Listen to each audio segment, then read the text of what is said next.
Another tip to help stimulate our bowels and to have a bowel movement is called abdominal massage.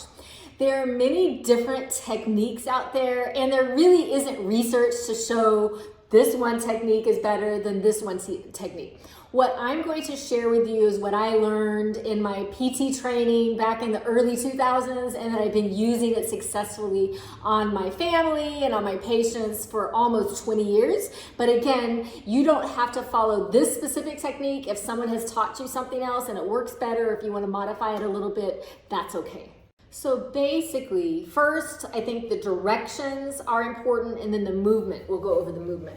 So the direction is, we're starting on the person's lower right side. So here is your pelvis. You find your hip bones. This is my belly button. I'm gonna come just inside my hip bone here, and the direction is up my right, across, and then down my left. So up my right, across, and then down my left. Just like we see here, kind of reverse. So up, right, across, down, left.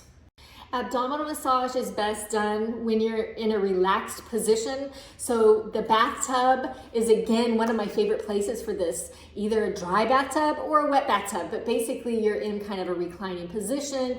Your belly muscles are relaxed, your leg muscles are relaxed. Have some lotion or some oil, and you want to expose the skin, and you're going to move in that direction. And basically, we're taking little small scooping motions, starting lower right, going across, and coming down left, envisioning as if you were trying to scoop the stool or the poop along the ascending colon, the transverse colon, and the descending colon.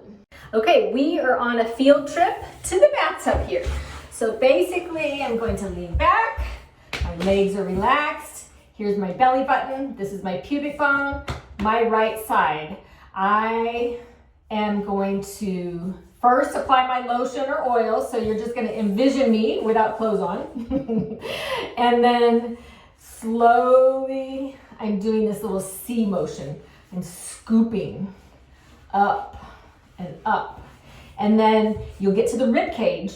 And so once you feel that lower rib there, you're gonna cross. So across, keep scooping and scooping and scooping. And then I find to go down, I kind of use my thumb and my fist a little bit more on my left, because that scooping doesn't work quite as well, and my left hand isn't quite as dexterous as my right. So scooping, scooping, scooping, scooping, scooping, scooping, and then scooping, scooping, scooping down. Be sure that you're near a toilet when you do this, because if you feel those gurgling sensations or any kind of sensation that you want to have a bowel movement, you want to go, because that's what we're trying to stimulate here. So don't do this if you're not able to be near or by a toilet and spend some time emptying your bowels. I would recommend that this be done about 10 minutes each day. Some people may find this to be very effective and they use it regularly to help them have a bowel movement, and that's wonderful. Some people may find that it has no effect on their system and it doesn't work at all for them, and that's okay too. This isn't like a magic pill that automatically works for everyone, but a lot of people have found benefit and relief with this and are able to maintain a regular bowel regimen because of this.